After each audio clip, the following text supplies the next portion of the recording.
Thank you so much. It's very nice to be here today, and it's nice to reminisce. I don't remember being here that many years ago because my sisters and I, we traveled around, went to so many different churches, and it's very hard to find people that remember those days because it was quite a while ago, and it's okay, Jess. I'm not offended at all. You know, if you can imagine the feeling of traveling down a dark highway, encountering treacherous weather, hitting black ice and spinning totally out of control, it may give you some understanding as to how I felt when after my father died unexpectedly in 2004, the final straw in a long chain of events, suddenly good health was a thing of the past. With severe digestive issues, depression, heart palpitations, an intermittent head trauma, and a heart arrhythmia that precipitated several trips to the emergency room, feelings of desperation overwhelmed me. Then, when I felt things couldn't get worse, I discovered a lump in my breast. I remember one particular dark moment. I said to God, if I go to the doctor and find out that this lump is really serious, then they might as well dig a big hole and just push me in. I can't take any more. Paralyzed by fear, I felt that an official diagnosis alone would be more than I could endure. As I grieved the loss of my father and with my own serious health issues looming, I was engulfed with feelings of complete and utter despair. Where do I go? Who to turn to? What to do?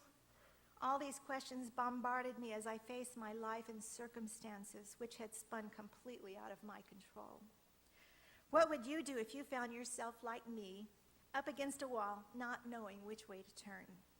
With unsteady steps, I did the only thing I felt I could do. I consulted the creator of this broken down vessel and asked him to act in my behalf as my personal physician. Just as a car owner seeks a mechanic to fix his broken vessel, I wanted to give the maker of my human frame the same chance. It just made perfect sense. What an incredible privilege we have been given to have immediate access to the greatest physician on earth. Although that sounds good in principle, I have found that most people struggle as I have in knowing how to tap into the miraculous healing power of God. Many times people wonder, shouldn't Christians have God's special favor? That pink elephant in the living room, that unspoken question when it comes to the health of his people is, why are so many of God's people sick and dying? I believe this question exists in the backdrop of every thought and heartfelt need, particularly for those who are ill or who have a loved one or friend who is ill or possibly died as a result of that illness. Never before in Earth's history have we needed the healing power of our Savior and great physician more than we do today. What are we doing wrong? As I began my own healing journey, these questions haunted me as well. I was far from being the picture of health, and I felt I was reaping exactly what I deserved. Despite this, God was reaching out to meet me where I was, seeking to remove the mental clutter of tradition, ill health, and bad eating habits, and the opinions of others. However, his work of fine-tuning my listening abilities was going to take time. I soon discovered that when the body isolates or quarantines a tumor or similar abnormality, the body is basically revealing a bigger toxicity. That toxicity can only be healed by flooding the body with nutrition. I had to learn how to heal the body from the inside out before I could experience total healing. I considered juicing, however, I knew very little about the power of raw juices at this point, other than what I had read via the testimonials of others. I had no personal knowledge or experience of the power of raw food. My faith had to be in God and God alone. Although I was on a quest to heal my body in the fastest way possible, God was busy revealing to me the inner defects of my heart. It was easier to look for a quick solution than it was to look inside and allow God to heal the repositories of pain. Yet out of love for me, he imparted courage to face the mistakes of the past. I agonized over thoughts of self-recrimination, the knowledge of self-inflicted pain, and the loss of precious years to wrong decisions. In every aspect of my life, I could see the wreckage as a result of stepping out of the will of God. In my case, a verbally abusive marriage had left me broken by anger and grief. I had to learn to let go of the injustices and anger from the past to finally experience the sweet healing balm of forgiveness. As I continued to plead with God to take my case, I put into action what I did know of the great physician and his revealed will. In doing this, I looked into the past for answers. In the silence, I reminded him of mercy he had historically shown to others who were broken and needy in similar situations. At one time, I was Jacob in the Bible who wrestled with God in the form of a man. Jacob would not let him go without a blessing. I was the woman who touched the hem of his garment, healed by a touch of faith. I was the paralytic who was lowered through the roof into the presence of Jesus. That was me, crippled and broken. The common thread that is woven into each of the above needy patriarchal lives, including my own, was and is our neediness. It's hard to imagine, but our great need is our only claim to God's mercy, which he embraces as an opportunity to demonstrate to us his love and just character. Perhaps it's because God knows that when we are faced with an illness, it's almost impossible to think of anything else. I believe his message to people like me is to simply come to him just as we are, because it is at his feet we may glimpse the love that converts the inner soul.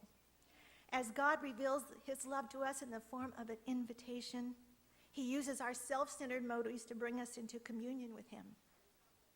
As we place our unworthiness into his capable hands, spend time with him, communion with him, and come to him just as we are, God then purposes to use our great need to open our eyes to our bigger need, our greater need, our need of him, that perhaps one day we might use our free choice to seek him because we love him.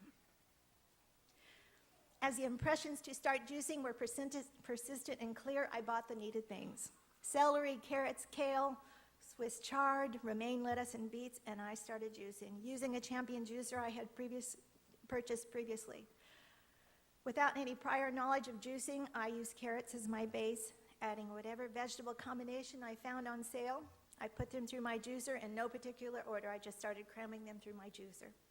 However, my body was so toxic that the very next day, after beginning a juicing routine, I abandoned it. I felt worse than ever, so it was back to square one. Before I continue, let me reassure you that God uses other natural remedies and diets for healing as well. Although I personally felt impressed to begin a juice fast, I know that God works according to individual circumstances and varying personalities. If you are sick as I was, remember that God provides tailor-made counsel for each person who comes to him. As you seek his will, by using the above 3 vital components as a guide will help you keep you on safe paths. Once again, I felt impressed to start juicing, to give it another try. Through the research, I became acquainted with patriarchs from the past who cured their own illnesses naturally using raw food and juice fasting. Norman Walker being one of those patriarchs who reportedly overcame ill health in his 50s, who lived to be 119 years old. So I began again. I bought more carrots, celery, the whole thing. But this time I left out the beets. I had used my time wisely in reading everything I could on raw fruits and vegetables. And I left out the beets because of their powerful ability to purge poisons from the liver. And so I realized I had to go at this a little bit slower pace. My study taught me that I needed to put off juicing certain things until my body was less toxic. As I discovered more about juice fasting, I decided to go on an extended juice fast of 30 days or more to give my digestive system a much-needed rest. As a result, my body quickly moved into the detoxification process, which is nature's way of cleaning house. In the beginning, my attempts at juice fasting and cleansing my body failed many times, but I persisted until I was able to move into a longer juice fast, the longest being 42 days. Although it felt unpleasant at the time, each detoxification symptom brought me one step closer to the healing I so desperately needed. God faithfully navigated this vessel through the fires of affliction, allowing me to experience the miraculous healing mechanism of the body. As an adjunct to the juice fast, I also incorporated a herbal support to my juicing routine, specifically Dr. John Christopher's Incurables program. This program assisted my body in opening up the 5 organs of elimination. Increasing my intake of nutrition through live juices as well as dried grasses of barley, wheatgrass, alfalfa, my immune system kicked into high gear. As a result, the good days became longer and more frequent, while the bad days less severe and of shorter duration. As I stayed connected to the great physician, each symptom faded away one by one. Digestive problems, dry skin, all of these problems that, even the small ones that I didn't think I was working on, all of those things went away as well. And it reminds me of one statement that Charlotte Gerson said one time, that when you try to heal the body, you can't just heal one thing, but the body heals. When you heal the body, it heals everything. Okay. Depression, which had been with me since my father died, went away. The clouds parted, and a sense of profound peace and well-being took the place of hopelessness and despair. The live juices were hitting their mark. My body was thriving on the live enzymes and nutrition from God's healing herbs and vegetable juices. I could work outside on the hottest day, right in the middle of my juice fast, without overheating.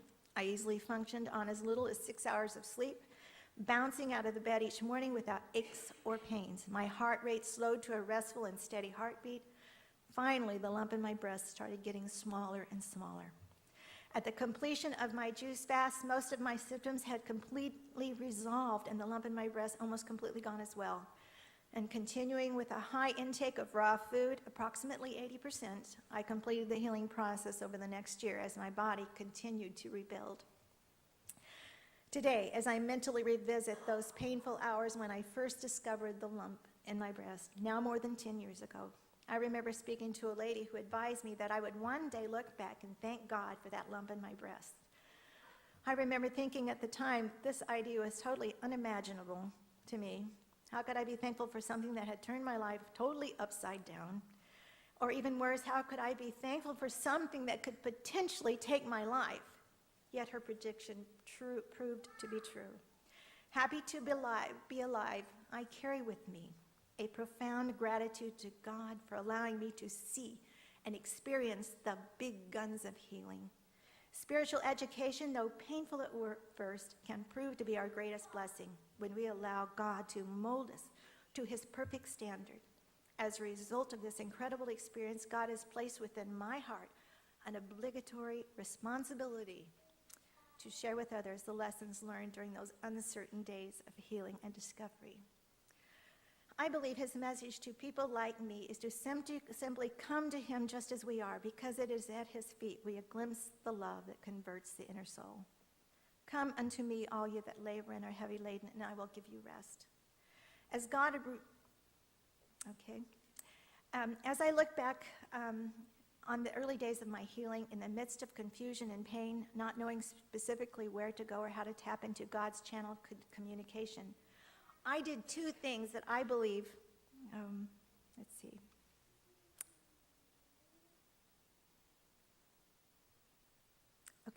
Second thing that I did, the first thing I did was I claimed God's promises. I put a hedge of protection around me.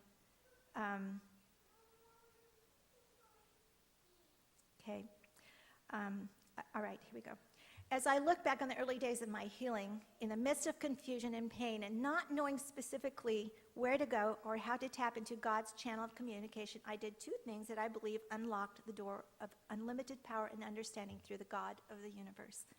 First, I started claiming God's promises even before I understood or fully believed in their power. After all, true faith is not based on a feeling. Rather, it is activated by our decision-making power. Our will. God said, "For verily I say unto you, if you have faith as a mustard seed, you shall say unto this mountain, remove hence to yonder place, and it shall remove, and nothing shall be impossible to you." I copied in my own handwriting every beautiful promise from the Bible I could apply to my situation. And I placed it in a picture album. I carried it with me everywhere I went, traveling in the car, going about my daily chores, and working in the garden. When I prayed, I pressed Bible promises upon the ear of my Creator, the great physician. This simple practice of faith and the repetition of God's promises ultimately created a hedge of protection around me, a wall that the enemy could not penetrate. In times of deepest suffering, I felt wrapped in a cocoon of God's unutterable love. I personally discovered the same hedge of protection that God placed around Job. A hedge he is willing to place around each of his children, especially in our hour of need. Claiming God's promises provide a perfect ambiance to waiting on God and listening to his voice and following each clear instruction. As the potter works with clay, he works to mold the perfect vessel until we finally discover how to filter out all other voices and listen to his alone. Second thing I did, I acted on my understanding of God's natural remedies for sickness. I reasoned that for whatever antidote for disease God had had in mind for a sick and hurting child, it would contain 3 vital components. Number 1, knowing that God loves everyone equally and that he came to seek and save the lost, his natural solution to illness would have been available throughout all generations since the beginning of time. If he had not provided for his children, then the accusations of the children of Israel would have been correct when they accused him of leading them out of Egypt to wander and ultimately die in the wilderness. When we question God's love and mercy as the children of Israel did, we are essentially doing as they did, casting a shadow of doubt on the honor of God. God's remedies for health have been available throughout history for all his creatures, especially today at a time when the human race is assailed with more physical infirmities than ever before. God has graciously provided the answer in the healing properties found in the earth. Though the earth is waxing old like a garment, God has protected the elements of healing with enough vital force to maintain, reinforce, and restore the health of his people throughout the remaining days of Earth's history. The next one is affordability. God's natural remedies would be affordable by all classes of people, rich and poor. The cost of health care and health insurance as we know it today has reached an all-time high. More and more people are simply unable to pay for insurance or health care. Many times the cost of health insurance exceeds what people are paying for their house payments. Now, unfortunately, as Obamacare gets into full swing, health care is becoming even more unaffordable, as most insurance companies are now changing their deductibles to $2,000 and $5,000 per year just to stay afloat. Our Savior came to save all who come to him in faith. Yet if there were a class of people he most targeted to demonstrate his saving power and love, it would have to be the sick, the poor, the lost, and the outcasts of society. I found myself somewhere in their midst, and as I reached out to claim the special grace and saving power, I received the healing grace in my own life. Today, I unequivocally recommend the great physician as he offers his dynamic, affordable health care plan to all. And without side effects would be the third thing. These natural remedies would have no side effects or hidden dangers in their application. I believe it would be negligent to exclude the fact that many, if not most, pharmaceutical companies have dangerous side effects. Television commercials, which now promote a myriad of drugs with dangerous side effects, must also include disclaimers drawing attention to the fact that these pharmaceuticals can and do wreak havoc on the body. When things do go wrong because of adverse side effects, even though a medication or medications has been prescribed, lawyers step in hoping to capitalize on the unfortunate circumstances of the victims of these harmful compounds. Contraindications are so commonplace that we overlook the side effects of most drugs without realizing that many of the side effects are worse than the symptoms we're trying to fix. Approximately 2 million people have toxic reactions to properly prescribed medications each year. This is the equivalent. As a matter of fact, more than 106,000 people die from prescribed medications each year. This is the equivalent of an aircraft carrying 290 people crashing each day and killing everyone on board. God's answer to disease and the accompanying side effects is more than a symptom-based approach. It means getting healthy from the inside out on his perfect plan for health. If there is a man-made synthetic plan for healing that perfectly fits the above criteria of availability, affordability, and without side effects, I was unable to discover it. And if someone was going to discover it, it would have been me. I was looking for the fast way, the fast track to health. I was unable to discover it, and I believe there is only one avenue to healing that completely fits these criteria: the natural products of the earth as found in Genesis 1:29. God's office visits are free, and his remedies for healing are without side effects or toxicity. And as if this were not enough, he backs all of this up with an unlimited channel of communication that we can access anytime we need counsel or encouragement. Now, as we parallel our lives today with those of the children of Israel, prior to crossing over into Canaan land, the Bible tells us there was not a sick one amongst them. As prophecy foretells the events preceding the return of Christ, we may safely surmise that we are now living amongst Earth's final generation just prior to his return. According to the promise given to the children of Israel that he would put none of these diseases on them if they would obey his statutes, we are witness today to the huge polarity between what God promised, good health, versus the vast amount of sickness and disease today the world has ever known, even among God's people. I don't know about you, but this quandary makes me feel very uncomfortable, particularly in light of the fact that Jesus said, "Verily, verily, I say unto you, he that believeth on me, the works that I do, shall he do also, and greater works than these shall he do, because I go unto my Father." Many times when Jesus spoke according to Scripture, he prefaced his statement with the words, "Verily, verily," which is which is another way of saying, "Listen up, everyone. What I'm about to say is doubly important." It was God's way of trying to get our attention. God was trying to tell his disciples that the miraculous power that healed the sick in his day would still be available throughout time to perform miracles and heal the sick. Greater works, how is that possible? Yet it was his promise. As we continue to examine the lives of the children of Israel, my mind goes back to their wilderness experience. As we retrace their steps, everything seems vaguely familiar. They worshiped strange gods. They had selfishness, pride, and a profound lack of faith.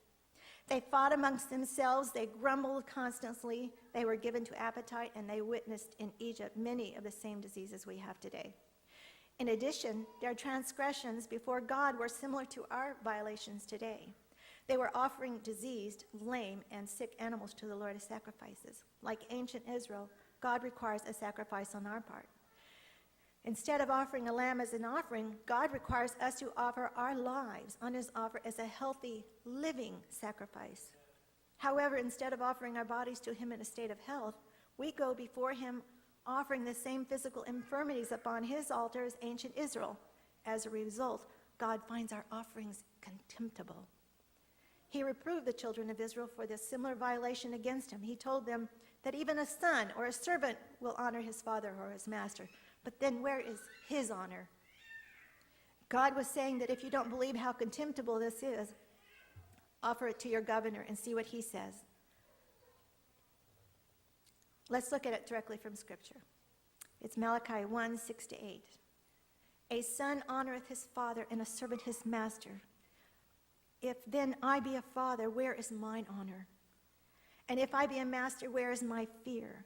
Saith the Lord of hosts unto you, O priests that despise my name. And ye say, wherein have we despised your name? We offer polluted bread upon thine altar, and you say, wherein have we polluted thee?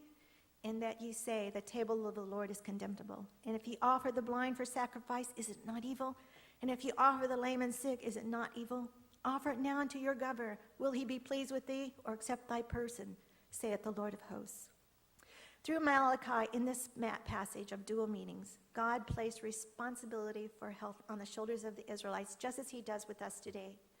His commission to us is to be a living sacrifice offered free from disease. This implication of this plea to the children of Israel is obvious. Ancient Israel, however, failed to understand the full meaning of this plea to them, just as we fail to understand the message for us today. God had not only provided the blessing, healing balm of Gilead, but he also attached eternal significance and responsibility to its application in our lives.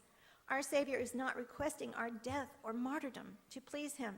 He does, however, ask that we reciprocate his love through obedience by giving him that which he requires as his purchased possession, to be a living sacrifice.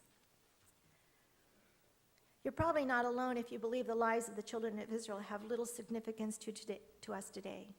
In fact, many people believe that the generational object lessons were handed down to the Jewish people alone. However, it was the Apostle Paul who said that their life story had a much bigger design. Their journey was written down for all who are living in the end times. With this in mind, we can acquaint ourselves with their successes and failures that will help ensure our success when we find ourselves face to face with the coming storms. From the beginning of their wilderness journey, God made a covenant or an agreement with the children of Israel. He promised to do wonderful, miraculous things for them if they would simply follow his laws. And he said, "If thou wilt diligently hearken to the voice of the Lord thy God, and wilt do that which is right in his sight, and wilt give ear to his commandments, and keep all his statutes, I will put none of these diseases upon thee, which I have brought upon the Egyptians. For I am the Lord that healeth thee." God continued to lay out clear instructions to the children of Israel throughout the chapter of Deuteronomy 28. He spoke through Moses of the many blessings that were to follow them if they would obey his statutes and commandments.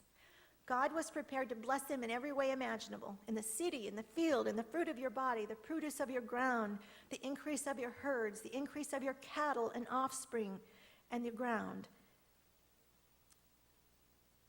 Blessed shall be your basket and your kneading bowl. Blessed shall you be when you come in, and blessed shall you be when you go out. Though God's laws and statutes were exacting and uncompromising, the children of Israel could claim the blessing attached to each law and statute through obedience.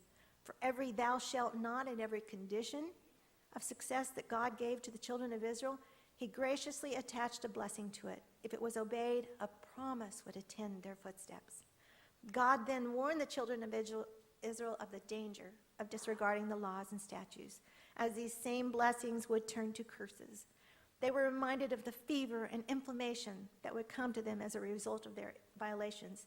Through the voice of Moses, the prophet said, "Moreover, he will bring back on you all the diseases of Egypt, of which you were afraid, and they will cling to you. And also every sickness and every plague which is not written in the law shall the Lord bring unto you until you are destroyed."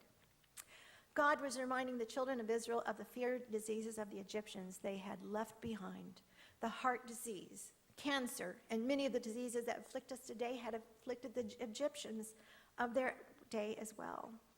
It has always been God's desire that we understand the reasoning behind his laws and statutes, even though sometimes he expects us to simply obey out of faith and trust in him in spite of our lack of understanding. Most of the time, however, God wants us to ascertain the reasoning behind his commands. He wants us to know and have confidence that his commands make perfect sense. Rather than having arbitrary rules to make our life difficult, he provides guidelines for his people that would bring us happiness. Then, as we look back, we will be able to see how obedience imparted a protective barrier against danger, disease, and the countless pitfalls the enemy laid across our pathway. Although these guidelines may seem rigid and exacting to the children of Israel, may have seemed, by reminding them of their responsibility to health, God was simultaneously revealing the secrets to vibrant health to ancient Israel, as well as successive generations throughout history. When we live within the walls of the immutable laws of health, we may also partake of the same blessings God has imparted to the children of Israel. Although we know the children of Israel went into the promised land in full health, the Bible says that the healing superfood they had been eating for 40 years, manna, came to a halt as they came to the borders of the land of Canaan. God had provided the lesson, his people had received the promise of health, and now the rest was up to them. Would they remain true to the dietary guidelines God had given them? One author who spent more than 50 years writing many messages on books and health was a lady by the name of Ellen White, whom I know everybody here knows. She wrote the book Counsel on Diets and Foods. She expounded on the fact that the children of Israel rejected the God's blessings. Thus, they missed the status in life that they could have acquired if they had stayed true to the commands of God. Had the Israelites obeyed the instruction they received and profited by their advantages, they would have been the world's object lesson of health and prosperity. If as a people they had lived according to God's plan, they would have been preserved from the diseases that afflicted other nations. Above any other people, they would have possessed physical strength and vigor of intellect. Of special note is that God fed the children of Israel manna from heaven during the first 40 years after their sojourn from the promised land. Because of that, they were healthy when they crossed over to the promised land, and although they longed for the flesh pots of Egypt, they were only given permission to eat a vegetarian diet. However, as the children of Israel moved into the promised land, rebellion marked their way as they drifted further away from God and his health laws. As a result, he allowed them to reap the results of their rebellion, and they were eventually taken into captivity by the Babylonians. Although many were confirmed rebels, God had his faithful few who remained true under the most trying circumstances.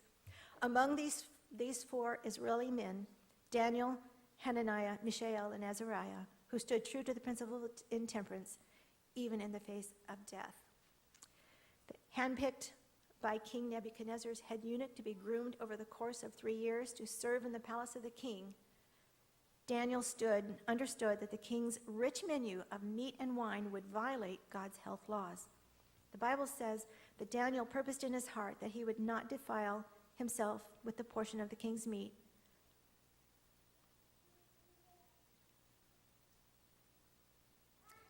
nor with the wine which he drank.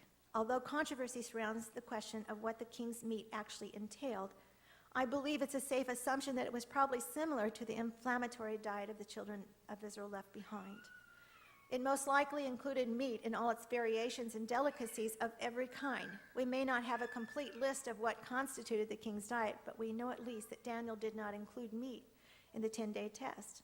With Daniel and his three friends, another analogy was given to God's in-people of his ideal diet. So Daniel struck a deal with the head eunuch to give him and his three friends just 10 days of eating vegetables and legumes as a test. And at the end of the 10 days, let our appearance be examined before you, and the appearance of the young men who eat the portion of the king's delicacies. And if you see fit, so do with your servants. The eunuch agreed to this proposal. At the end of the 10 days, their features appeared better and fatter in flesh than all the men who ate the portion of the king's delicacies.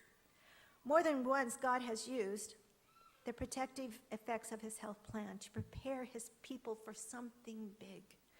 3 of these 4 Hebrew men, Meshach, Shadrach, and Abednego, were faced with yet another trial that would test their faith. Because of their refusal to bow down to King Nebuchadnezzar's golden image, they were thrown into a fiery furnace. That fire was not so hot that the men who threw them into the furnace were fatally burned. However, once again, God was faithful as King Nebuchadnezzar witnessed the 4th person in the midst of the fire. It was Jesus who protected these 3 Hebrew men from being killed in the fire. This was a representation to God's end-time people that he would be with us in the same way when we go through the time of trouble. Fast forwarding through the life of Daniel, we see that this simple moral stand on appetite marked the beginning of a life of service to God. It prepared Daniel to faithfully stand through many trials, including being thrown into the lion's den. Another test of his faithfulness to God. His strict adherence to the principles on health prepared him for the many visions and prophecies God has handed down to mankind through his faithful life. As the life of Daniel, as well as his 3 Hebrew friends, is a representation to God's end-time people of the trials that will come to us before the time of the end, it is also a representation that the health message today will play a key role in preparing God's people for the trials ahead. By the time Jesus came into the world to save mankind, sickness and disease were everywhere. As sin multiplied on the earth, the corresponding burden of sickness and disease increased as well. Then, to add to the pain and misery of God's people, In accordance with the rules set forth by the scribes and Pharisees, the sick were looked down on by society. They were ashamed for their disease because they were thought to have committed some grave sin that had gone unconfessed. In particular, when a person had leprosy, they were banned from society and declared unclean, as we know from history. It was generally believed by the Jews that sin is punished in this life. Every affliction was regarded as the penalty of some wrongdoing, either of the sufferer himself or of his parents. It is true that all suffering results from the transgression of God's law.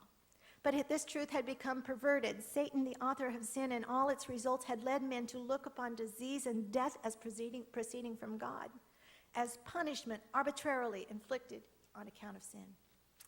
Hence, one upon whom some great affliction or calamity had fallen had the additional burden of being regarded as a great sinner. However, Jesus set the record straight. When the disciples asked him about responsibility of the man who had been blind from birth when he went to Jesus for healing. Master, who did sin, this man or his parents, that he was born blind? Jesus answered, neither hath this man sinned nor his parents, but that the works of God should be made manifest in him. Jesus made it clear to his disciples that this man was innocent and not to be blamed for his infirmities. He verbally vindicated these precious and innocent ones before his disciples. Today, we have the same situation. Many are ill even though it is no fault of their own. Like the blind man, many are born into circumstances not of their choosing, but simply as a result of living and being in a progressively sinful world. For the innocent or guilty, however, condemnation was never a part of the great healer's remedy for sin. Remember the adulterous woman who was taken to Jesus by the scribes and Pharisees? They were really good at being hypocrites. They wanted to stone this woman because of her sin of adultery. Jesus, however, thwarted their plans by writing their own sins in the sand, saying, he that is without sin among you, let him first cast a stone at her. As these wicked men saw their own hypocrisy, they left one by one. Then Jesus asked the woman, woman, where are those thine accusers? Hath no one condemned you? She said, no man, Lord. Then his final words of hope were, neither do I condemn you. Go and sin no more. In a sermon I heard one day, the speaker was talking about the enemy's skill at first tempting us to sin, consequently minimizing its consequences, only to turn around and accuse and degrade the sinner once he or she succumbs to the sin. This is the perfect demonstration of the sinister character of the enemy. As a matter of fact, the Bible calls Satan the accuser of the brethren. If you can feel condemned, rest assured that the enemy is bent on your destruction. He longs to make you feel that your case is hopeless. By contrast, however, the Savior treated those who had fallen the lowest in sin and degradation with the utmost compassion and love. It was a continual pain to Christ to be brought into contact with enmity, depravity, and impurity. Yet never once did he utter an expression to show that his sensibilities were shocked or his refined tastes offended. Whatever the evil habits, the strong prejudices, or the overbearing passions of human beings, he met them all with pitying tenderness. Isn't it nice to know that no matter how far we have drifted from God's plan for our life, we can be assured of his undying love? Today, if you feel condemned by a past that keeps reminding you of things you wish you could go back and change, let the words Jesus spoke to the woman caught in adultery ring forever in your memory. Neither do I condemn thee. Go and sin no more. Isn't that reassuring? He's not concerned with your past. It's over and done. He wants to change your future by tearing down every stronghold that stands between you and him. Read these beautiful words with confidence. The thief cometh not for to steal and to kill and to destroy. The thief cometh not but for to steal and to kill and to destroy. But I am come that they might have life, and they might have it more abundantly. I am the good shepherd, and the good shepherd giveth life, his life for his sheep. By giving the great restorer a chance to work a miracle in your life, he will work in your behalf without one word of condemnation. After all, he knows that he is our only hope, and he is the only solution to brokenness. Just like the blind man, we are surrounded by those who are innocently afflicted of physical pain and suffering, who stand justified before God. But for most of us, our pain is self-inflicted. Although this may put you and me in the hot seat responsible for our own state of health, I see it as a gift. This gift is a promise to us that when we make the needed changes and follow the laws of health, the warning then becomes a blessing. Accepting responsibility for our illness never feels comfortable. Who wants to accept the possibility that his or her personal wrongdoing may be at the root of his or her own infirmities? Unsettling though this may be, by the grace of God, if we can identify error in our diets and lifestyle, we may significantly improve our health by simply eliminating these infractions and gaining control. In doing this, God works with us to regain the control we have previously given away through inattention to the fixed laws of life. The violations in my life have been endless. I have discovered not only my own personal guilty mistakes, but I was also faced with the degenerative sins of the world, the sins of financial gain and food production. In the pharmaceutical world, in farming practices, and in manufacturing, those sinful practices are aimed at keeping one hooked on excitotoxins and other disease-promoting additives to food, and to keep us full of disease.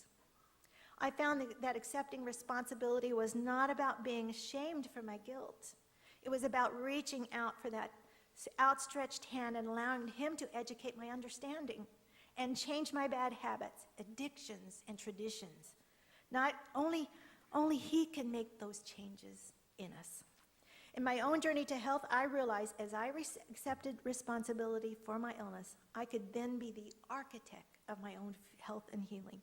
Healing then became a choice I could make with the help of the great healer who healed the woman who touched the hem of his garment.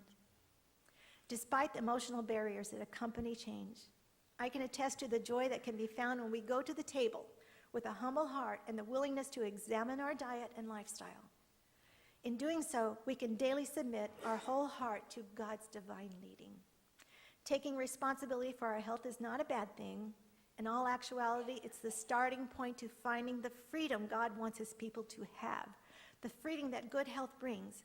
It's an awesome responsibility that carries with it an underlying pledge from God that when we do the best we can to live our lives according to the divine blueprint, we have every right to claim the promised blessing. If we look into the past, we see the way Jesus chose to heal the sick when he walked on earth. Over the course of his ministry, I'm sure he imparted healing to hundreds, possibly even thousands of sick people, instantaneously relieving their suffering. I personally believe this is the way he would prefer to work in absolutely every case, to immediately end the suffering of his people. And I have had many people ask me that same thing. Why does God not heal like he used to heal? We don't understand. However, through time, as Satan has always done, he counterfeited the methods of healing that Jesus used. Many people today, without a careful study of the scriptures, cannot detect the deception. Therefore, they fall prey to his lies. Jesus predicted that counterfeit healing would take place. Take heed that no man deceive you, for many shall come in my name, saying, I am Christ, and shall deceive many. Throughout the Bible are examples of the deceit and lying wonders of the enemy of God. Today, we see the culmination of years of study and practice in which Satan has perfected his cunning agenda. He has studied our propensities, our lower passions, and he knows what appeals to the carnal man. In addition, he knows what has typically worked in the past, and he will use with increased skill these same strategies over and over again to his advantage. This deception is part of the reason why today God primarily heals in partnership with a human instrument. In fact, shortly after the death and resurrection of Jesus, the enemy had already begun mimicking the healing miracles of Jesus. The apostles were not always able to work miracles at will. The Lord granted his servants this special power as the progress of his cause or the honor of his name required. Like Moses and Aaron at the court of Pharaoh, the apostles had now to maintain the truth against the lying wonders of the magicians. Hence, the miracles he wrought were of a different character from those which he had heretofore performed. Although the enemy quickly began the process of mimicking the healing miracles of God, there were several other reasons for the shift in the great physician's method of healing. Quite simply, if people were healed immediately, they would miss out on the spiritual lessons that accompany a changed life.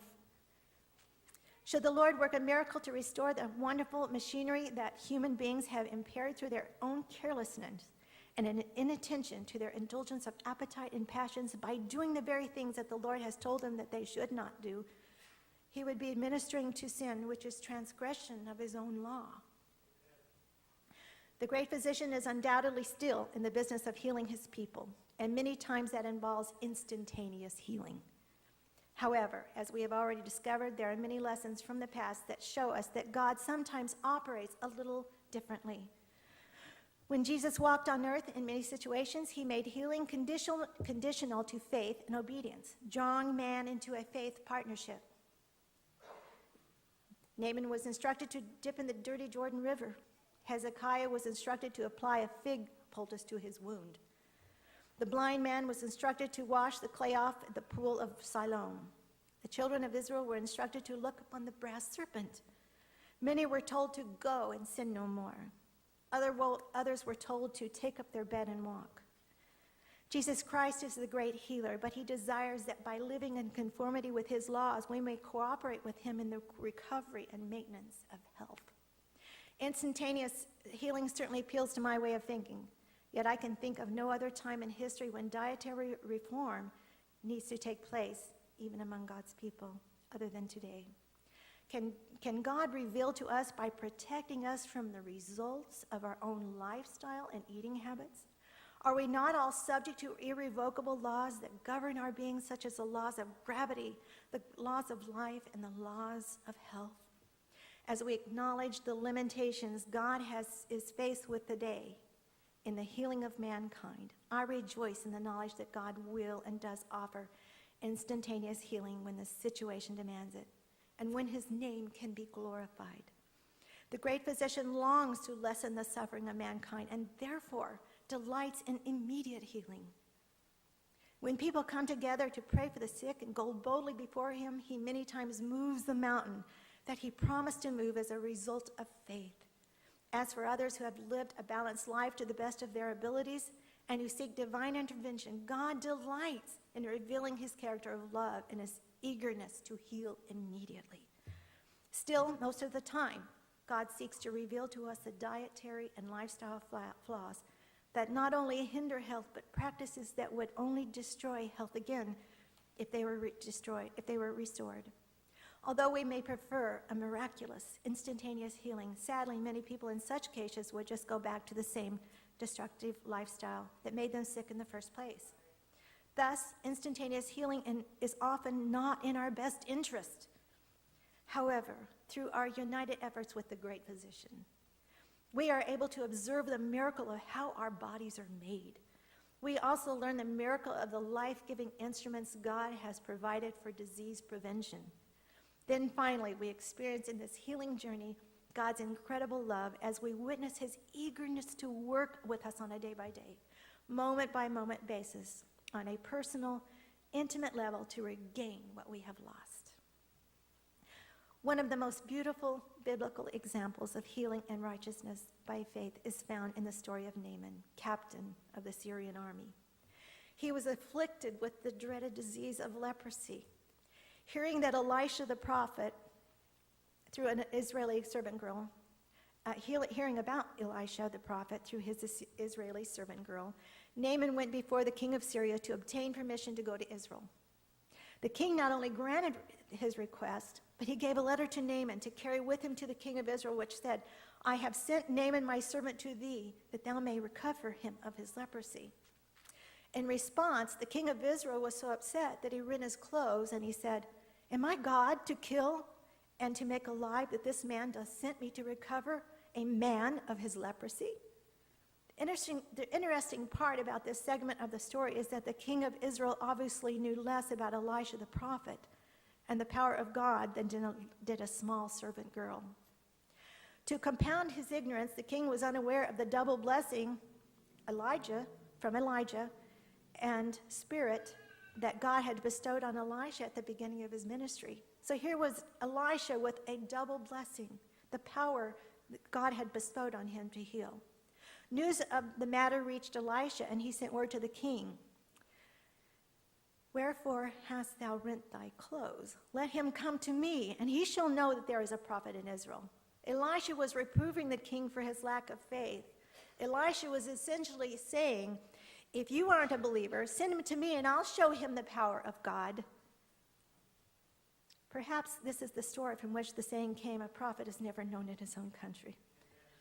After traveling a long distance to meet Elisha, Naaman approached Elisha's home only to be greeted by Elisha's servant, who told him to go dip 7 times in the river Jordan. Naaman's reaction was probably typical of what most people would feel. The Bible speaks about this war going on inside Naaman.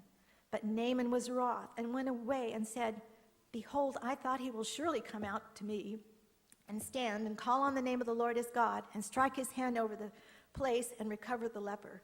Naaman had his own preconceived ideas of how this healing would take place. Slighted by the fact that Elisha sent a servant to greet him was insulting, and then to make matters worse, instead of telling him to dip in the rivers of Abana and Pharpar, 2 beautiful Damascene rivers, he was told to dip in the dirty Jordan River. It appears that Naaman was being tested at every bend in the road in the following ways. For starters, the king of Syria didn't even know that Elisha could heal him. Wouldn't you think that if you were a king of a country and you had someone in your country that could heal people, don't you think that the king would know? Now, also, God used Naaman's captive servant girl to reveal to him reveal God's will to the Syrian captain. And he could have rejected that since she was his servant and also a little girl. So he did, he had that challenge to overcome as well. He was met by another servant, Gehazi, instead of Elisha. That was insulting to him. And then lastly, he was told to dip 7 times in the dirty Jordan River. Insult upon insult. At any point along the way, Naaman could have given up, gone back home, and no one would have blamed him. Ultimately, Naaman did the right thing and followed Elisha's instructions. This must have been a humiliating experience for this mighty warrior. Yet, after he finally dipped in the murky water the 7th time, his faith was rewarded. His leprosy was gone, as we all know the story. In Naaman's day, his healing was a profound revelation of the God of heaven to all who heard his remarkable story. First of all, Naaman's testimony revealed the fact that God does not favor man, creed, or nationality, but rather his miracles are based on the inner workings of man's heart. Syria was a heathen nation that served other gods. Yet God reached into the heart of this heathen nation to save the life of a man who was living up to all the light available to him. This is the signature of God in his love, ever yearning to seek and save the lost by drawing his people to him, all who will listen from all walks of life and all corners of the earth. Another crucial lesson can be found in this story. Many of the children of Israel, God's own chosen people, were simultaneously dying of the same disease as Naaman. Yet why were God's own people left to perish while a foreigner from another land was healed by the Hebrews' own prophet? The answer was simple, almost too simple to believe. The difference between Naaman and all the other lepers of their day is that Naaman simply presented his case through Elisha to God and then acted on the instructions. The great watcher from heaven was witness to the dying lepers. He observed their heartache and pain. Several generations after the existence of Naaman, when the Savior had come to redeem mankind, he commented on the dying lepers of Naaman's day. It had such an impact on him, he commented on it when he came to walk on this earth. And he said, and many lepers were in Israel in the time of Elisha the prophet, and none of them was cleansed except Naaman the Syrian. The faithless one of Israel were simply upstaged by this foreigner's claim of faith in the living God. As Naaman's fellow Syrians worshipped other gods, Naaman overcame tradition to serve the God of heaven. Yet the very people who professed belief in the living God were sick and dying. Perhaps the story of Naaman is also a message to the leaders of our day. As the people of Israel and their lack of faith reflected the king's own shallowness, Leaders and pastors today should consider the gravity of their influential position among the people. We can only imagine how many of God's people perished from leprosy in the day of Elijah the prophet. They easily could have been healed of their leprosy if only they had reached out in faith. The children of Israel were God's chosen nation, yet not one came forth to be healed of his or her leprosy besides Naaman. He was the perfect example of a man who, by faith, partnered with God in his own healing. He set the example. Are we acting on God's revealed will to us, just as Naaman acted? Are we prepared to believe in God's answer to healing, even if it means stepping out of our comfort zone, just like Naaman did when he dipped in the dirty Jordan River? God used man's great need for healing in Naaman's day. Therein, he demonstrated his great plan of salvation. The story of Naaman reminds me of another object lesson of story of hope he gave to the children of Israel decades earlier. Reaching over the abyss of time, it imparts a profound message for the last days.